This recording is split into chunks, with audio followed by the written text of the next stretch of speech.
Om Shanti. Good morning. प्राणेश्वर प्राप्त की 2 अक्टूबर आज महात्मा गांधी जयंती भी है।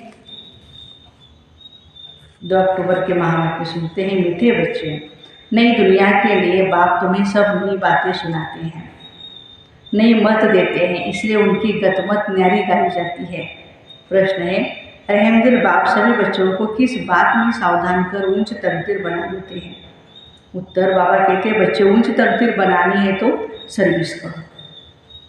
अगर खाया और सोया, सर्विस नहीं की तो ऊंच तकदीर नहीं बना सकेंगे। सर्विस के बगैर खाना भी हराम है, इसलिए बाबा सावधान करते हैं। सारा मदार पढ़ाई पर है। तुम ब्राह्मणों को पढ़ना और पढ़ाना है, सच्ची गीता सुनानी है। बाप को रहम पड़ता है, इसलिए हर बात की रोशनी देते रहते हैं। गीत, जिस दिन से मिले हम तुम। ओम शांति। रूहानी बाप समझाते, जब बच्चों को बेहद का बाप मिलता है तो हर एक बात नहीं सुनाते हैं, क्योंकि यह बाप नई दुनिया स्थापन करने वाला है। मनुष्य तो ऐसी बातें सुना न सके। बाप हेवेनली गॉडफादर है, वह बेहद का बाप स्वर्ग की स्थापना करते हैं। नर्क की स्थापना करने वाला है रावण। 5 विकार स्त्री में, 5 विकार पुरुष में, वह हो गए रावण संप्रदाय। तो यह नई बात सुनाई ना। स्वर्ग बनाने वाला है परमात्मा, जिसको राम कहते हैं। नर्क बनाने वाला है रावण, जिसका चित्र बनाकर वर्ष वर्ष जलाते। एक बार जल गया तो फिर उनका एफिजी देखने में थोड़ी आएगा। वह आत्मा जाकर दूसरा शरीर लेती है। फीचर्स आदि बदलते जाते हैं। वह तो रावण के फीचर्स वही हर साल बनाते हैं और वही जलाते हैं। वास्तव में जैसे निराकार शिव बाबा को कोई फीचर नहीं है, वैसे रावण का भी कोई फीचर नहीं है। पिक्चर नहीं, ऐसे कोई फोटो नहीं निकल सकती। यह रावण तो विकार है। बाबा ये समझाते मनुष्य भक्ति मार्ग में क्या चाहते हैं। भगवान आते हैं भक्ति का फल देने व रक्षा करने, क्योंकि भक्ति में दुख बहुत है। सुख है अल्पकाल क्षणभंगुर। भारतवासियों का बिल्कुल ही दुखी जीवन है। कोई का बच्चा मरा, क्या क्या दुख मिलता है।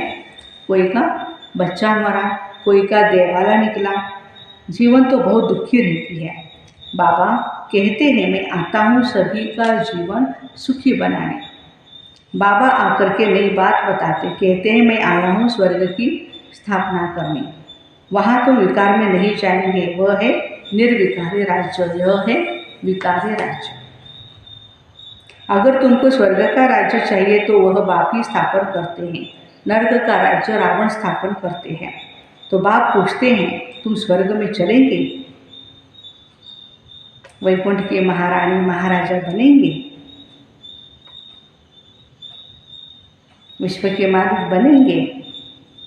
यह कोई वेद शास्त्र आदि की बातें नहीं। बाप ऐसे नहीं कहते कि राम राम कहो या दर दर धक्के खाने जाओ, मंदिरों तीर्थों आदि में जाओ या गीता भागवत आदि बैठ करके पढ़ो। नहीं, सतयुग में कोई भी शास्त्र होते नहीं। भल तुम कितने भी वेद शास्त्र आदि पढ़ो, यज्ञ जप तप दान पुण्य आदि करो, यह है ही धक्के खाना। इनसे प्राप्ति कुछ भी नहीं। भक्ति मार्ग में कोई एम ऑब्जेक्ट नहीं। मैं तुमको स्वर्ग का मालिक बनाने आया हूँ। इस समय सब नर्कवासी है। अगर कोई को कहो तुम नर्कवासी हो तो बिगड़ेंगे। वास्तव में तुम जानते हो नर्क कलयुग को और स्वर्ग सतयुग को कहा जाता है। बाबा वैकुंठ की बादशाही ले आए हैं, कहते हैं स्वर्ग का मालिक बनना है। तो कंडीशन क्या है? स्वर्ग का मालिक बनना है तो बाबा कहते पवित्र जरूर बनना पड़ेगा। मूल बात है ही पवित्रता की। कई मनुष्य भी कहते हैं ना, क्या कहते हैं, हम पवित्र कभी भी नहीं रह सकते हैं। अरे तुमको पावन बनाते हैं स्वर्ग में चलने के लिए, पहले वापस शांतिधाम में जा करके फिर तुमको स्वर्ग में आना है।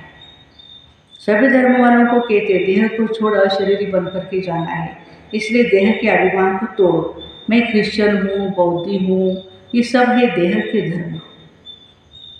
आत्मा तो स्वीट होम में रहती है, परम धाम। अब बाबा कहते बच्चे मुक्ति धाम वापस चलेंगे, वहाँ तुम शांति में रहोगे। बस बताओ तुम वापस कैसे चल सकते हो? उसके लिए मुझ बाप को और स्वीट होम को याद करना है। देह के सब धर्म छोड़ो। ये मामा है, ये काका है, ये चाचा है, इन सब देह के संबंधों को छोड़ो। सब आत्मा है, आत्मा आत्मा भाई भाई है। अपने को देही समझो, मुझे याद करो, बस यही मेहनत है। मैं और कुछ भी नहीं सुनाता हूँ। शास्त्र आदि जो पढ़े हो वह सब छोड़ो। मैं नई दुनिया के लिए तुमको नई मत देता हूँ। कहा जाता है ना, ईश्वर की गत मत न्यारी है। गति कहा जाता है मुक्ति को। बाप नई बात सुनाते हैं ना। मनुष्य जब सुनते हैं तो कहते हैं यहाँ तो नई बातें हैं, शास्त्रों की तो कोई बात है नहीं।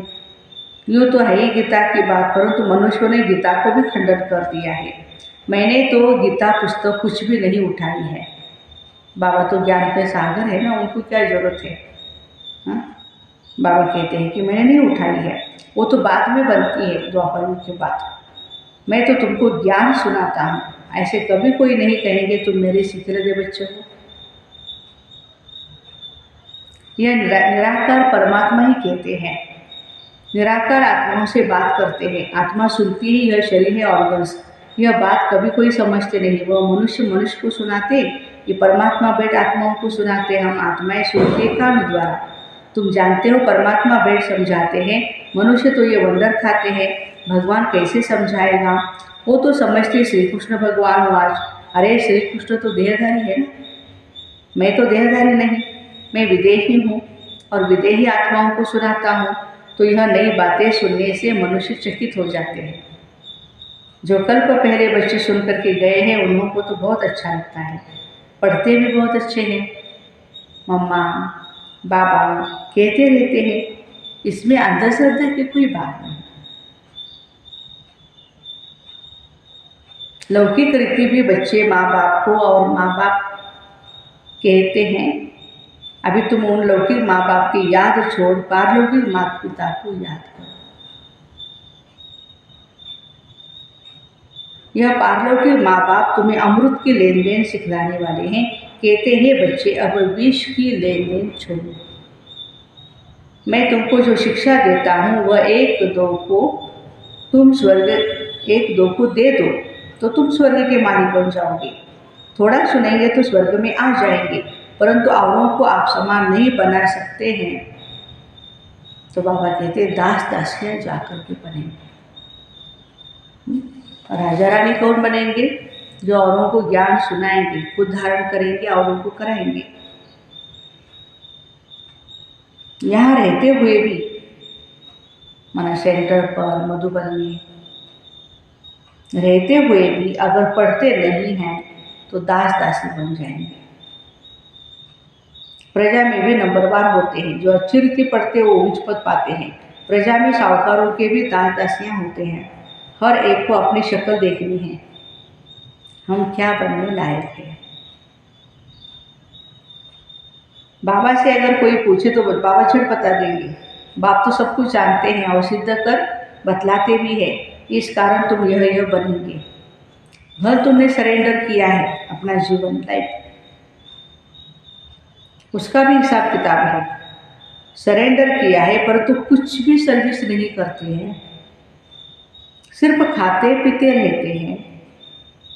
जो दिया वो खा करके ख़त्म किया, दिया सो खाया, सर्विस नहीं की तो थर्ड क्लास दास दासी जा कर के बनेंगे। हाँ, सर्विस करते हैं फिर खाते हैं तो ठीक है। धंधा कुछ नहीं करते तो खा करके ख़त्म कर देते हैं, फिर और ही बोझा बढ़ जाता है। यहाँ रहते हैं, जो दिया सो खाया,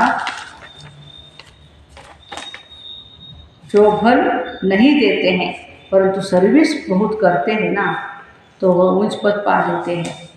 मम्मा ने धन कुछ नहीं दिया परंतु पद बहुत उच्च पद पाती है, क्योंकि बाबा की रूहानी सर्विस करती है। हिसाब है। कईयों को नशा बहुत रहता है, कौन सा? हमने तो सब कुछ दे दिया है, हम सरेंडर हो गए हैं, परंतु खाते भी तो हो ना। बाबा मिसाल तो सब बताते, सर्विस नहीं की, खाया और खलास किया। कहते हैं जिन सोया तिन खोया। 8 घंटा सर्विस करने बिगर खाना, 8 घंटा सेवा करनी और फिर खाना खाना है, नाश्ता करना है। अगर ऐसा नहीं किया तो क्या हो जाएगा? बाबा कहते हैं खाना भी हराम है।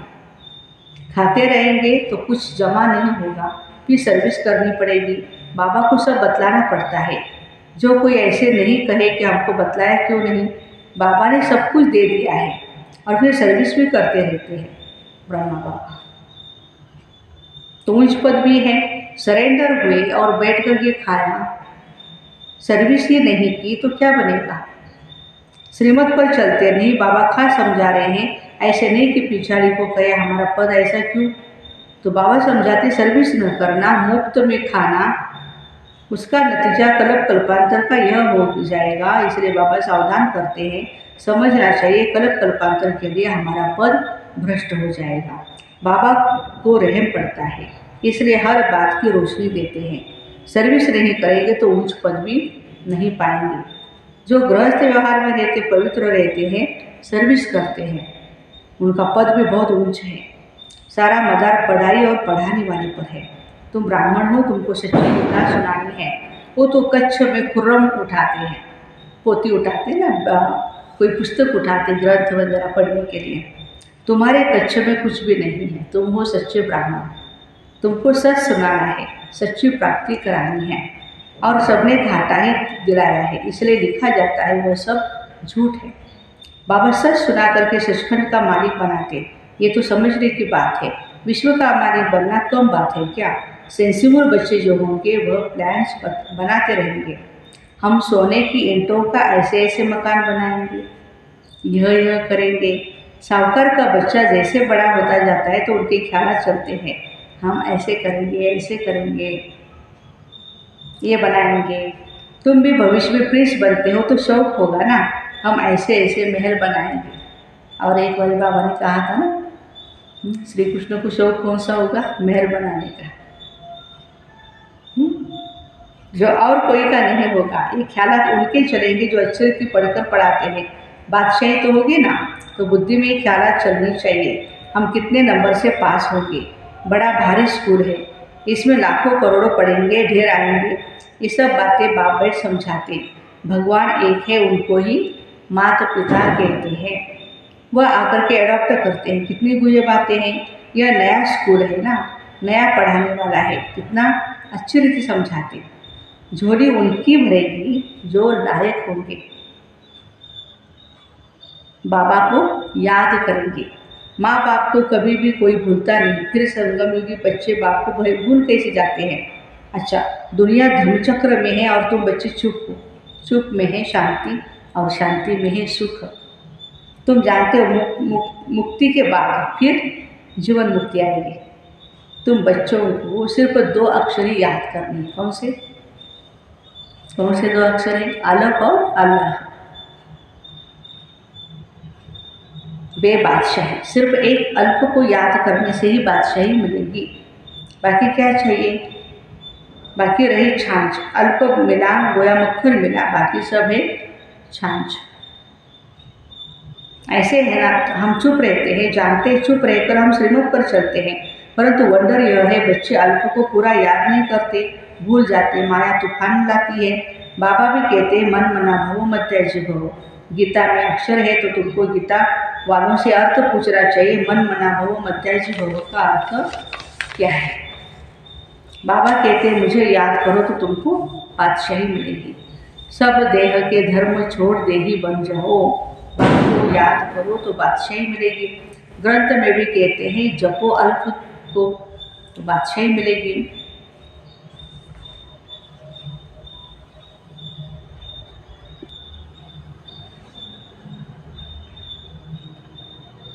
फिर पुरुषार्थ भी करना पड़े। आप समान बनाने की जितनी सर्विस करेंगे उतना फल मिलेगा। मनुष्य न अल्प को जानते न बे को जानते हैं। बे माना बादशाही का मक्खन। श्री कृष्ण के मुख में मक्खन दिखाते हैं, जरूर स्वर्ग की स्थापना करने वाले ने बादशाही दी होगी।